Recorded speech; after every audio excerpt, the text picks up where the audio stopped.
শুভ নববর্ষ। আপনাদের সবাইকে জানাই বাঙালির সবচেয়ে বড় ঐতিহ্য নববর্ষের শুভেচ্ছা। কিন্তু সেই সাথে সাথে আমি একজন পুষ্টিবিদ হিসাবে আপনাদের ছোট্ট একটা মেসেজ দিই। সেটা হচ্ছে, নববর্ষে আমাদের কালচারেই আমরা একটু বাঙালিয়ানা রাখতে চাই। বাঙালিয়ানার ভিতটাই হচ্ছে সেই পান্তা ভাত, মাছ ভাজা, বেগুন ভাজা, একটু শুকনা মরিচ, বিভিন্ন রকমের ভর্তা। এই খাবারগুলো আমরা খেতে পছন্দ করি। অন্য সময় খাই আর না খাই, পহেলা বৈশাখের দিনে একটু খাই। এইখানে কিছুই না, শুধুমাত্র পান্তা ভাতের ক্ষেত্রে মনে রাখতে হবে যে আপনি রাত্রেবেলা যখন ভাতটা রান্না করে পানিতে রাখলেন, এখন কিন্তু সবারই ফ্রিজের সুবিধাটা আছে।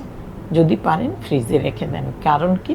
কারণ পান্তা ভাতে আপনি যখন পানি দিয়ে বাইরে রাখবেন, এখন অতিরিক্ত গরম, এই গরমে কিন্তু ফার্মেন্টেড হয়ে যাবে।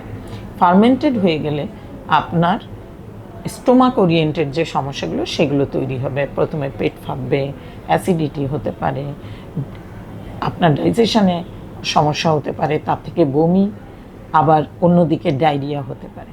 অতএব একটু চেষ্টা করেন ফ্রিজে রাখতে এবং সকালবেলা বের করে আপনি যা দিয়ে খেতে চান। আরেকটা জিনিস হচ্ছে যে আমরা যখন ভর্তাগুলো করি, সেই ভর্তাগুলো ধরেন আপনি সকালবেলা মেহমানদের জন্য সকালে তৈরি করে ফেলেছেন, সেই ভর্তাটা আপনি 2টা, 2:30, 3টায় খাচ্ছেন।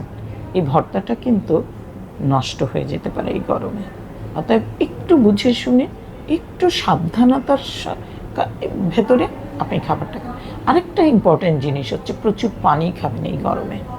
সেই পানিটা সরাসরি পানি হতে পারে। এখন আমরা তরমুজ পাচ্ছি, কাঁচা আম পাচ্ছি, তারপরে বিভিন্ন রকমের ফল পাচ্ছি। আমাদের দেশ এখন ফলের দেশ এই গরমে।